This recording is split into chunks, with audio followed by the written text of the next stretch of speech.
In this lesson, we're going to look at the last of the algorithms for this chapter, and that's the binary search algorithm for searching for an element in a sorted collection, such as an array. And it's very important that the collection or array be sorted before the binary search algorithm is applied, because it won't work if the elements are not sorted.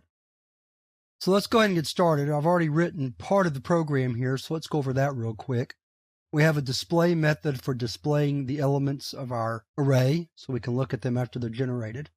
In fact, we need to add that into our program right here. After they're sorted, we need to display them. And then, of course, I've generated an array full of random numbers, 100 numbers to be exact, 0 through 99 in the array. And we use the math_random method to generate random numbers. And then we prompt the user to enter a number to search for. And at that point, we're ready to call the binary search algorithm, so we need to go ahead and implement that. So we'll start it right here.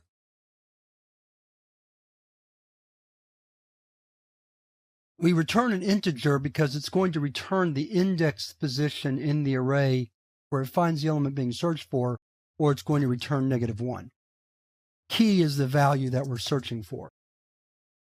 So the first thing we do is we set up a couple of variables. First is the lower bound of the array. Last is the upper bound of the array, which is the length of the array -1. Then we have a while loop that says while first is less than or equal to last. And the first thing we do is calculate a midpoint, first plus last divided by 2. That'll be the middle element of the array. Then we say if the key that we're looking for is greater than the element that's at the midpoint, then adjust the first of our array, or in other words, move up to the top half of the array. So now the first of the array becomes the midpoint plus 1. Otherwise, else if the key is less than the midpoint, then adjust the last down. In other words, move to the bottom half of the array by making the last element the midpoint -1. If neither of those situations are true, then we've obviously found the element, so we return the midpoint. Finish off the while loop, and then if we go all the way through the loop and haven't returned the midpoint, then we never found the element, so we return -1 to indicate the element wasn't found.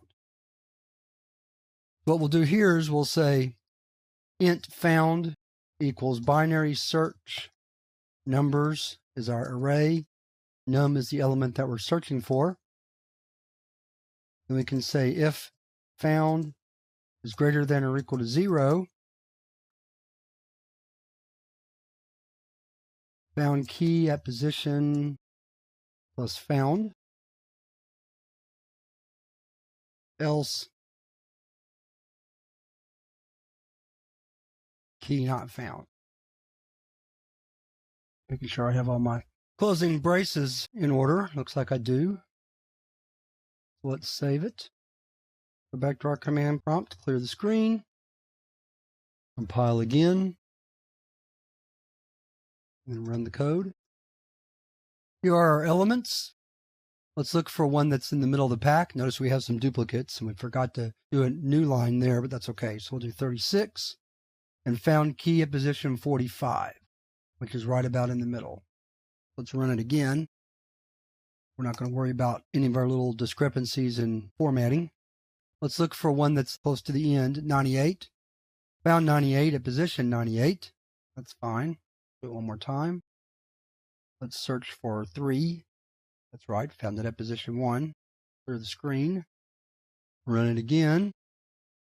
Let's try 19. 19 is not there, and key not found. So that's how the binary search algorithm is implemented. And with that, we're ready to move on to the exercises for this chapter.